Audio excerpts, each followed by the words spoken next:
ETV ప్రేక్షకులకు నమస్కారం. శుభమస్తు కార్యక్రమానికి స్వాగతం. ఈనాడు శుభమస్తు కార్యక్రమంలోని గ్రహఫల మంచంలో గ్రహాల యొక్క స్థితిగతులు, వాటి యొక్క శుభాశుభ ఫలితాల గురించి పరిశీలిద్దాం. అలాగే ఈరోజు ద్వాదశ రాశుల వారికి అదృష్ట సంఖ్య, అదృష్ట వర్ణం, ప్రతికూల గ్రహాల దోష నివృత్తికై ఎటువంటి పరిహారాలు పాటించాలి అనేటువంటి విషయాలు తెలుసుకుందాం. ఈరోజు స్థిరవారం లేదా శనివారం. శని యొక్క పరిపాలన పూర్తిగా ఉంటుంది. శని దుఃఖకారకుడు, ఆయుష్కారకుడు కూడా. శని ద్వారా ఏర్పడేటువంటి దోషాల నివృత్తికి ఎటువంటి నియమాలు పాటించాలి అనేటువంటి విషయాన్ని శిరస్వంశంలో తెలుసుకుందాం. ముందుగా నేటి పంచాంగ వివరాలు. శ్రీ క్రోధినామ సంవత్సరం, దక్షిణాయనం, గ్రీష్మ ఋతువు, ఆషాఢ మాసం, బహుళపక్షం. ఈరోజు తిథి బహుళ చతుర్దశి మధ్యాహ్నం 3:35 వరకు ఉంది. నక్షత్రం పునర్వసు మధ్యాహ్నం 12:48 వరకు. రాహుకాలం ఉదయం 9 గంటల నుంచి 10:30 వరకు. ఈరోజు ప్రత్యేకత ఆశ్లేష కార్తె ప్రారంభం ఉదయం 11:48. ఇప్పుడు గ్రహాల యొక్క స్థితిగతులు పరిశీలిద్దాం. బృహస్పతి సంచారం, కుజ సంచారం వృషభ క్షేత్రంలో, రవి సంచారం, చంద్ర సంచారం కర్కాటక క్షేత్రంలో, చంద్రుడికి స్వక్షేత్ర స్థితి. బుధ శుక్రుల సంచారం సింహక్షేత్రంలో, కేతు సంచారం కన్యాక్షేత్రంలో, శని సంచారం స్వక్షేత్ర స్థితి, వక్రస్థితి కుంభక్షేత్రంలో, రాహు సంచారం మీనక్షేత్రంలో. ఇది ఈ రోజున్నటువంటి గ్రహస్థితి. దీని ఆధారంగా ద్వాదశ రాశుల వారికి ఏర్పడేటువంటి శుభాశుభ ఫలితాలు గోచార పరంగా సూచనప్రాయంగా తెలుసుకుందాం. ముందుగా మేషరాశి.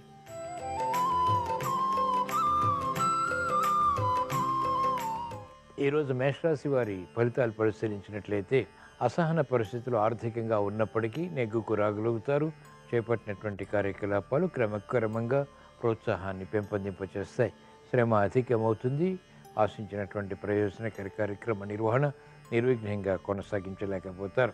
సందర్భోచిత నిర్ణయాలు తీసుకోలేకపోతారు. గతంలో ఆర్థిక విషయాల్లో ఉన్న వేగం ఇప్పుడు తగ్గుతుంది. ఆరోగ్య విషయంలో చిరు సమస్యలు కొనసాగుతాయి. మంచి నిర్ణయాలు మహిళలు తీసుకోగలుగుతారు. అయినప్పటికీ ఆందోళన ఉంటుంది. చేపట్టినటువంటి కార్యకలాపాలు విద్యార్థులకి కలిసి వస్తాయి. విదేశీ విద్యా ప్రయత్నాలు వంటివి కూడా లాభిస్తాయి. ఈరోజు మేషరాశి వారు ప్రతికూల ప్రభావాన్ని దూరం చేసుకుని ఎదుర్కొని అనుకూలంగా మరల్చుకుని మంచి విజయాలు ఇంకా సాధించడానికి శ్రీ వెంకటేశ్వర స్వామిని దర్శించడం, స్మరించడం, పూజించడం శ్రేయస్కరం. ఈరోజు మేషరాశి వారి అదృష్ట సంఖ్య 1. ఈరోజు మేషరాశి వారి అదృష్ట వర్ణం తెలుపు.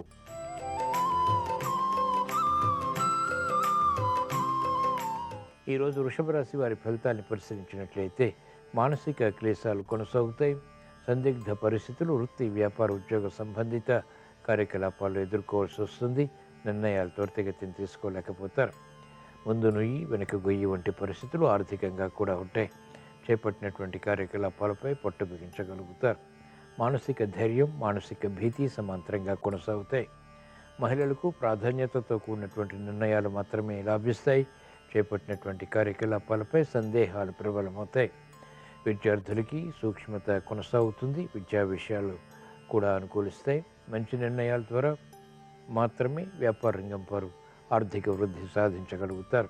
ఈరోజు వృషభ రాశి వారు ప్రతికూల ప్రభావాన్ని దూరం చేసుకుని ఎదుర్కొని అనుకూలంగా మరల్చుకుని మంచి విజయాలు ఇంకా సాధించడానికి శ్రీకృష్ణ పరమాత్మని దర్శించడం, స్మరించడం, పూజించడం శ్రేయస్కరం. ఈరోజు వృషభ రాశి వారి అదృష్ట సంఖ్య 8. ఈరోజు వృషభ రాశి వారి అదృష్ట వర్ణం నీలం.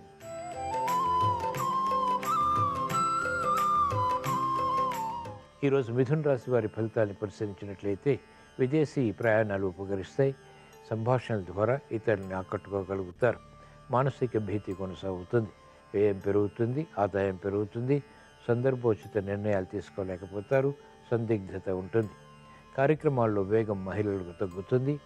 మంచి నిర్ణయాలు విద్యార్థులకి కొనసాగుతాయి. అయినప్పటికీ ఆందోళన కూడా సమాంతరంగా ఉంటుంది. కార్యక్రమాల్లో వేగం ఆర్థికంగా వ్యాపార రంగం వారు పొందలేకపోతారు. క్రమశిక్షణ తగ్గుతుంది. న్యాయవాద వృత్తి వారికి వృత్తిపరమైనటువంటి వ్యవహారాల్లో విరోధాలు ప్రబలమవుతాయి. ఆకస్మిక చిక్కులు, సమస్యలు వైద్య వృత్తి వారు ఎదుర్కోవాల్సి వస్తుంది. ఈరోజు మిథున రాశి వారు ప్రతికూల ప్రభావాన్ని దూరం చేసుకుని ఎదుర్కొని అనుకూలంగా మరల్చుకుని మంచి విజయాలు ఇంకా సాధించడానికి శ్రీ మహావిష్ణువుని దర్శించడం, స్మరించడం, పూజించడం శ్రేయస్కరం. ఈరోజు మిథున రాశి వారి అదృష్ట సంఖ్య 2. ఈరోజు మిథున రాశి వారి అదృష్ట వర్ణం తెలుపు.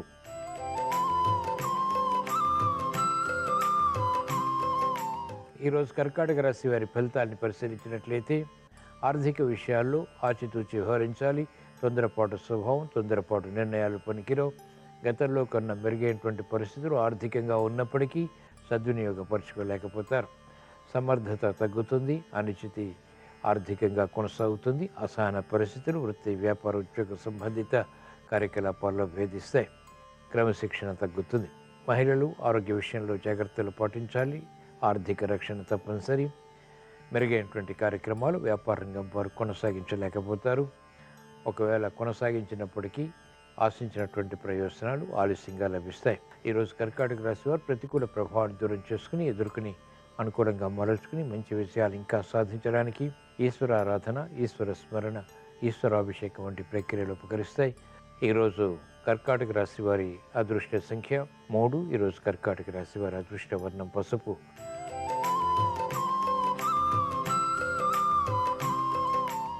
ఈరోజు సింహరాశి వారి ఫలితాన్ని పరిశీలించినట్లయితే మానసిక వేదనలు ఉన్నప్పటికీ చేపట్టినటువంటి కార్యకలాపాల్లో ఏకాగ్రత కొనసాగించగలుగుతారు. వ్యయం ఉంటుంది, ఆదాయం తగ్గుతుంది. చేపట్టినటువంటి కార్యక్రమాలు అంతిమంగా విజయాన్ని కలిగిస్తాయి.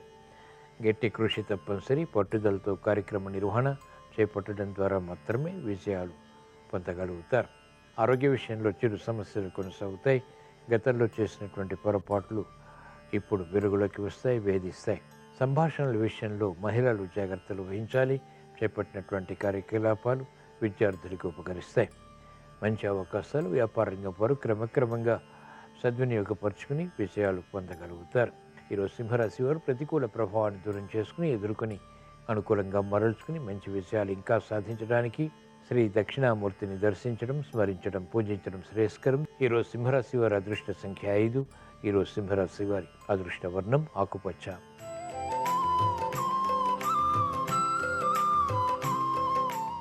ఈరోజు కన్యారాశి వారి ఫలితాన్ని పరిశీలించినట్లయితే ఆర్థిక స్తోమత పెరుగుతుంది. అసాధ్య కార్యక్రమాలు సుసాధ్యం చేయగలుగుతారు. అదృశ్య సంఘటనలు గృహరీత్యా ఆహ్వానించగలుగుతారు. వృత్తి, వ్యాపార, ఉద్యోగ సంబంధిత కార్యక్రమాల్లో బలం పెరుగుతుంది. శత్రువులు మిత్రులవుతారు, మిత్రులు అధిమిత్రులవుతారు. ఆర్థిక విషయాలు వేగవంతమవుతాయి. ఆరోగ్య విషయంలో మంచి మార్పులు చేకూరుతాయి, అభివృద్ధికి కారణమవుతాయి. మంచి అవకాశాలు మహిళలు సద్వినియోగపరచుకోగలుగుతారు. గృహ విషయాల అనుకూలం, వాహన సౌఖ్యం కొనసాగుతుంది. శుభవార్తలు ఇంపును కలిగిస్తాయి, బలాన్ని కలిగిస్తాయి. మంచి నిర్ణయాల ద్వారా వ్యాపార విషయాలు వ్యాపార రంగం వారు సాధించగలుగుతారు. ఈరోజు కన్యారాశి వారు ప్రతికూల ప్రభావాన్ని దూరం చేసుకుని ఎదుర్కొని అనుకూలంగా మరల్చుకుని మంచి విషయాలు ఇంకా సాధించడానికి శ్రీ మహావిష్ణువుని దర్శించడం, స్మరించడం, పూజించడం శ్రేయస్కరం. ఈరోజు కన్యారాశి వారి అదృష్ట సంఖ్య 5. ఈరోజు కన్యారాశి వారి అదృష్ట వర్ణం ఆకుపచ్చ.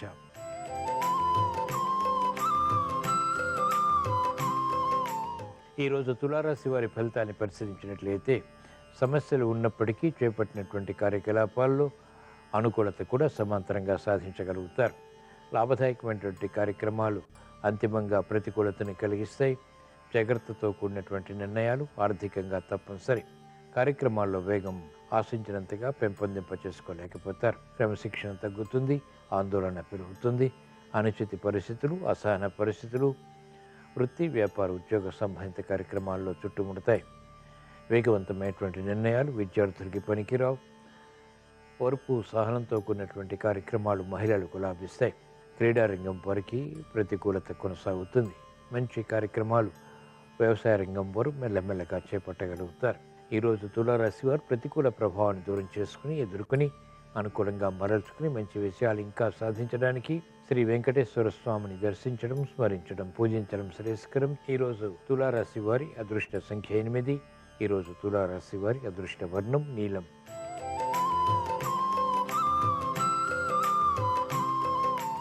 ఈరోజు వృశ్చిక రాశి వారి ఫలితాన్ని పరిశీలించినట్లయితే ఆనందకర వాతావరణం వృత్తి, వ్యాపార, ఉద్యోగ సంబంధిత కార్యకలాపాల్లో కొనసాగుతుంది. మహిళలు మంచి వార్తలు వింటారు. ఆర్థిక బలం, ఆరోగ్య బలం ఆనందానికి దారితీస్తుంది. క్రమశిక్షణ విద్యార్థులకి పెరుగుతుంది. సంబంధ బాంధవ్యాలు మెరుగవుతాయి. స్నేహితుల ద్వారా లబ్ధి చేకూరుతుంది. కార్యక్రమాల్లో వేగం వ్యవసాయ రంగం వారికి పెరుగుతుంది.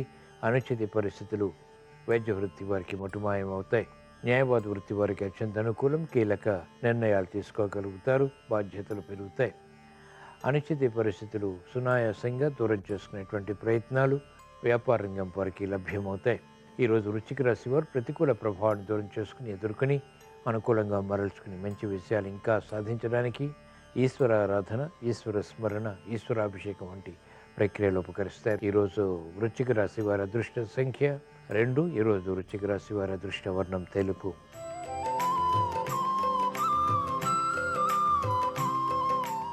ఈరోజు ధనుస్సు రాశి వారి ఫలితాన్ని పరిశీలించినట్లయితే ఆర్థిక వ్యవహారాల్లో మెరుగైనటువంటి అవకాశాలు సద్వినియోగపరచుకోగలుగుతారు. స్తబ్దత ఉన్నప్పటికీ చేపట్టినటువంటి కార్యకలాపాల్లో వేగాన్ని కూడా పెంపొందింప చేసుకోగలుగుతారు. తెలివైనటువంటి నిర్ణయాల ద్వారా సమస్యలను అధిగమించేటువంటి ప్రయత్నాలు కలిసి వస్తాయి. శ్రమ కూడా అధికమవుతుంది. చేపట్టినటువంటి కార్యకలాపాలపై విముఖత కూడా ఉంటుంది. మెరుగైనటువంటి అవకాశాలు వ్యాపార రంగం వరకు లభిస్తాయి. స్థానచలనం వంటి ఉద్యోగస్తుల్ని వేధిస్తాయి. కార్యక్రమ నిర్వహణలో నైపుణ్యం మహిళలు పొందగలుగుతారు. విద్యార్థులకి అత్యంత శుభ పరిణామాలు చోటు చేసుకుంటే కార్యక్రమాల్లో ఆశించినటువంటి ప్రయోజనాలు వ్యవసాయ రంగం వారు పొందగలుగుతారు. ఈరోజు ధనుసు రాశి వారు ప్రతికూల ప్రభావాన్ని దూరం చేసుకుని ఎదుర్కొని అనుకూలంగా మరల్చుకుని మంచి విజయాలు ఇంకా సాధించడానికి శ్రీ మహావిష్ణువుని దర్శించడం, స్మరించడం, పూజించడం శ్రేయస్కరం. ఈరోజు ధనుసు రాశి వారి అదృష్ట సంఖ్య 3. ఈరోజు ధనుసు రాశి వారి అదృష్ట వర్ణం ఎరుపు.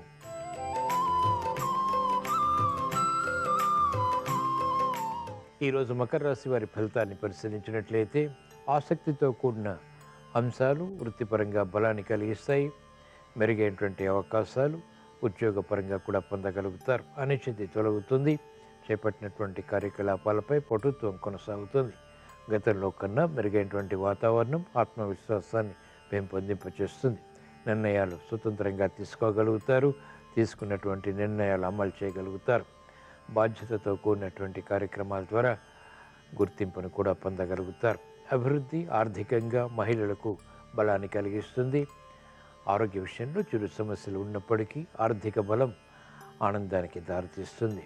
ఈరోజు మకర రాశి వారు ప్రతికూల ప్రభావాన్ని దూరం చేసుకుని ఎదుర్కొని అనుకూలంగా మరల్చుకుని మంచి విషయాలు సాధించడానికి శ్రీ ఆంజనేయ స్వామిని దర్శించడం, స్మరించడం, పూజించడం శ్రేయస్కరం. ఈరోజు మకర రాశి వారి అదృష్ట సంఖ్య 8. ఈరోజు మకర రాశి వారి అదృష్ట వర్ణం నీలం.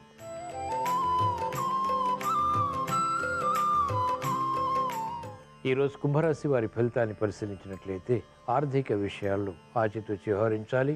అకారణ కలహాలు తలెత్తేటువంటి సంఘటనలు వృత్తి, వ్యాపార, ఉద్యోగ సంబంధిత కార్యక్రమాల్లో చోటు చేసుకుంటే ప్రశాంతత తగ్గుతుంది. ఇతరుల ద్వారా వేధించబడేటువంటి సమస్యలు జటిలమవుతాయి. కార్యక్రమ నిర్వహణలో ఏకాగ్రత పెంపొందింప చేసుకోలేకపోతారు. ప్రయాణాల ద్వారా ప్రయోజనాలు సాధించలేకపోతారు. శ్రమ అధికమవుతుంది.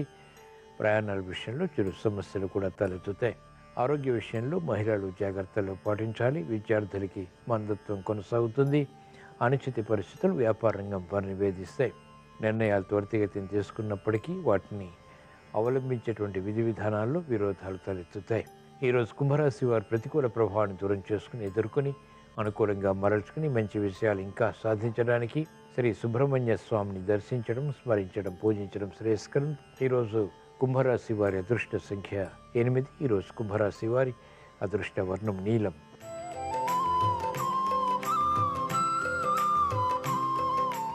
ఈరోజు మీన రాశి వారి ఫలితాన్ని పరిశీలించినట్లయితే అవమానకర సంఘటనలు ఉన్నప్పటికీ అనుకూలంగా మరల్చుకుని విజయాలు కొనసాగించగలుగుతారు. ఆర్థిక పరిస్థితి మెరుగవుతుంది. శ్రమకు తగినటువంటి ఫలితం పొందగలుగుతారు. ఆగిపోయినటువంటి కార్యక్రమాలు పునఃప్రారంభించగలుగుతారు. గృహ విషయాలు క్రమక్రమంగా లాభిస్తాయి.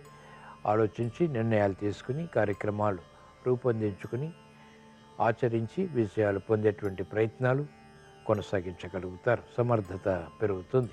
వ్యవసాయ రంగం వారికి సామాన్యం. మహిళలు ఆరోగ్య విషయంలో సమస్యలను ఎదుర్కోవాల్సి వస్తుంది. ఆర్థిక విషయాలు ఊరట కలిగిస్తాయి. ఈరోజు మీన రాశి వారు ప్రతికూల ప్రభావాన్ని దూరం చేసుకుని ఎదుర్కొని అనుకూలంగా మరల్చుకుని మంచి విజయాలు ఇంకా సాధించడానికి మహాకాళి అమ్మవారిని దర్శించడం, స్మరించడం, పూజించడం శ్రేయస్కరం. ఈరోజు మీన రాశి వారి అదృష్ట సంఖ్య 3. ఈరోజు మీన రాశి వారి అదృష్ట వర్ణం తెలుపు. ఇవి ఈరోజు ద్వాదశ రాశుల వారికి ఏర్పడేటువంటి శుభాశుభ ఫలితాలు. ద్వాదశ రాశుల వారికి అనిశ్చిత పరిస్థితులు ఆర్థికంగా దూరం చేసుకుని విజయాలు పొందాలని, స్థిరమైనటువంటి కార్యాచరణ ద్వారా ఆశించినటువంటి ప్రయోజనాలు లభించాలని, ఆకస్మిక అనుకూల పరిస్థితులు వృత్తి, వ్యాపార, ఉద్యోగ సంబంధిత కార్యక్రమాల్లో ఏర్పడాలని, గృహ విషయాలు అనుకూలించాలని, శనివారం సందర్భంగా శ్రీ వెంకటేశ్వర స్వామిని స్మరిస్తూ ప్రార్థిస్తూ స్వస్తి. శ్రీరస్తు శుభమస్తు. శనిదోష నివారణ కోసం శనివారం రోజు రావి చెట్టు దగ్గరకు వెళ్ళి నల్ల నువ్వులు కలిపిన నీళ్లు రావి చెట్టు మొదట్లో పోయాలి. పాలల్లో బెల్లం ముక్క కలిపి ఆ పాలు రావి చెట్టు మొదట్లో పోసి తడిసిన మట్టిని నుదుటన బొట్టులాగా ధరించాలి. ఇలా చేస్తే శని దోషాలు తొలగింపజేసుకొని ఆర్థికంగా మంచి పురోభివృద్ధిని సాధించవచ్చు. అలాగే శని దోషాలు తొలగింపజేసుకొని శత్రుబాధలు, దృష్టి దోషాలు వీటన్నిటి నుంచి బయటపడాలంటే జమ్మి చెట్టు దగ్గరకు వెళ్ళి జమ్మి చెట్టు మొదట్లో మట్టి ప్రమిదలో ఆవ నూనె పోసి 8 ఒత్తులు వేసి దీపాన్ని వెలిగించాలి. జమ్మి చెట్టు మొదట్లో 8 నల్లటి గాజులు ఉంచాలి. ఇలా చేస్తే శని దోషాలు తొలగిపోయి శత్రుబాధలు, దృష్టి దోషాల నుంచి సులభంగా బయటపడవచ్చు. అలాగే నువ్వులతో తయారు చేయబడిన పదార్థాలు శనివారం రోజు ఎవరికైనా పంచిపెట్టడం ద్వారా గ్రహచార గోచార శని దోషాల నుంచి సులభంగా బయటపడవచ్చు. శని దోషాల వల్ల ఆరోగ్య సమస్యలు ఎదుర్కొంటున్న వాళ్ళు నల్లటి సొనకాలకు పెరుగన్నం శనివారం ఆహారంగా వేయటం ద్వారా శని దోషాలు తొలగిపోయి ఆరోగ్యపరంగా మంచి ప్రయోజనాలు సిద్ధిస్తాయి. అలాగే శని దోషాలు తొలగింపజేసుకోవటానికి సకల దేవతా స్వరూపమైన గోమాతకు నువ్వులు బెల్లం కలిపి ఆహారంగా తినిపించాలి. ఇలా చేస్తే గ్రహచార గోచార శని దోషాలన్నీ తొలగింపజేసుకోవచ్చు. శనిదోష తీవ్రతను తగ్గింపజేసుకోవటానికి శనివారం గృహంలో పడమర దిక్కులో ప్రత్యేకమైన దీపాన్ని వెలిగించాలి. మీ గృహంలో పడమర దిక్కులో ఒక మట్టి ప్రమిదలో ఇంకొక మట్టి ప్రమిద ఉంచి దానిలో నువ్వుల నూనె పోసి శనికి ప్రియమైనటువంటి అంకె 8 కాబట్టి 8 ఒత్తులు విడిగా వేసి దీపాన్ని వెలిగించాలి. ఇలా పడమర దిక్కులో 8 ఒత్తుల దీపం వెలిగిస్తే దీన్ని శని దీపం అనే పేరుతో పిలుస్తారు. శనివారం ఈ శని దీపాన్ని శనికి ప్రియమైన పడమర దిక్కులో గృహంలో వెలిగించడం ద్వారా జాతక శని దోషాలు, రాశిపరంగా ఉన్న శని దోషాలు తొలగింపజేసుకొని శని భగవానుణ్ణి సులభంగా ప్రసన్నం చేసుకోవచ్చు.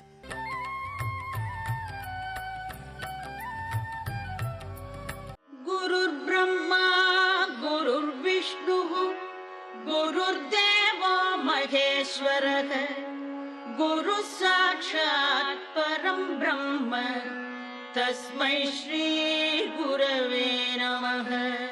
కురువంశాన్నంతటినీ కూడా నిలబెట్టినటువంటి మహానుభావుడు వ్యాసుడు.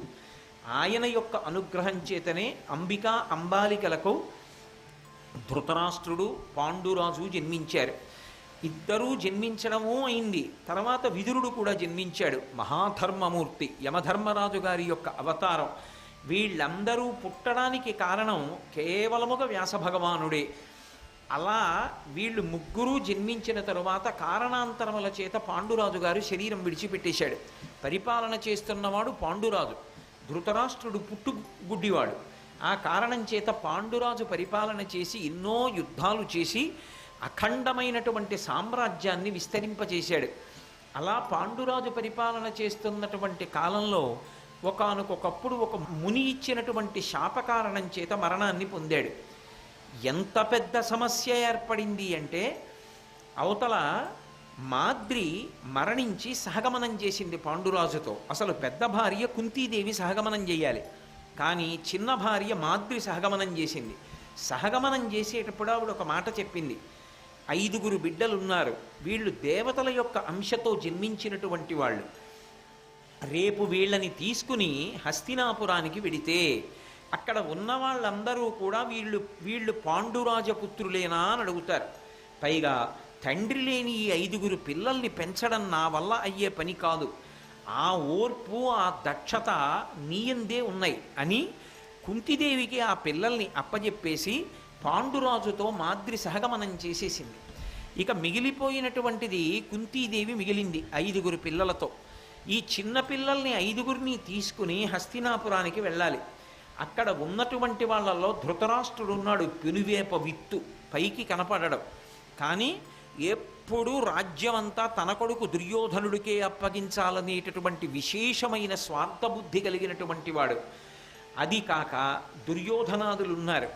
అటువంటి చోటుకు వెళ్ళి ఈ 5 బిడ్డలు పాండురాజపుత్రులే, వీళ్ళు సింహాసనానికి వారసులే, దుర్యోధనుడి కన్నా ముందు పుట్టినవాడు ధర్మరాజు కనుక ధర్మరాజు సింహాసనానికి వారసుడు, ఆయన యవ్వరాజ్య పట్టాభిషేకం పొందాలి అని మాట్లాడితే వీళ్ళు పాండురాజపుత్రులే అనడానికి నమ్మకం ఏమిటి? వీళ్ళు దేవతలకి పుట్టిన పిల్లలు కదా.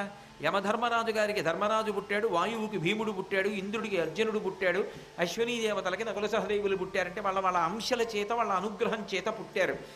అటువంటి ప్రశ్న నిండు సభలో ఎవరైనా వేస్తే ఆమెకి జవాబు చెప్పడం ఎంత కష్టం అవుతుంది. అందుకే కుంతీదేవి చాలా పరిణతి కలిగిన తల్లి కనుక తనతో పాటు అక్కడ ఉండేటటువంటి మున్యాశ్రమంలోని మునులందరినీ తనతో తీసుకెళ్ళింది. వాళ్ళు మాట్లాడినటువంటి మాటలు పరమ ప్రామాణికములు. అక్కడ వచ్చినటువంటి మునులలో ఒక పెద్ద ముని ఆయన చెప్పాడు ఆ 5 సంతానం ఎలా కలిగారో. పాండురాజుకి వాళ్ళు ధార్మికంగా సంతానమే కనుక వాళ్ళు పాండురాజపుత్రులే. వాళ్ళు కుంతీదేవికి మాద్రికి పాండురాజు వలన కలిగిన సంతానముగానే ధర్మము చేత అన్వయమవుతారు కాబట్టి వాళ్ళు సింహాసనమునకు అర్హులే అని ఆ ముని మాట్లాడి అంతర్ధానమైన తరువాత ఈ పిల్లలతో భర్త చనిపోయి ఆ నకుల సహదేవుల యొక్క తల్లి అయినటువంటి మాద్రి కూడా సహగమనం చేసేసిన తరువాత వైధవ్యాన్ని పొందినటువంటి కుంతీదేవి 5 పిల్లల్ని పెంచి పెద్ద చెయ్యవలసినటువంటి విపత్కాలంలో ఎంత కష్టంలోనూ ఉండి ధృతరాష్ట్రుడి యొక్క అంతఃపురంలోకి ప్రవేశించేటప్పుడు ఆవిడ ఎంత బెంగ పెట్టుకుని ఉంటుందో నిజంగా. అటువంటి సమయంలో ఎవరూ పిలవకుండా వచ్చాడు వ్యాసభగవానుడు. ఆయన భారతంలో ఒక్కొక్క స్థితిలో ప్రవేశిస్తాడు. వ్యాసుడు ఏ స్థితిలో భారతంలో కనపడినా ఏదో ఒక కీలకమైనటువంటి సన్నివేశము నడుస్తోంది అని గుర్తు. వ్యాసుడు కనపడ్డాడు అంటే లోకము కూడా దాని నుండి నేర్చుకోవలసినటువంటి పాఠం ఏదో ఉంటుంది.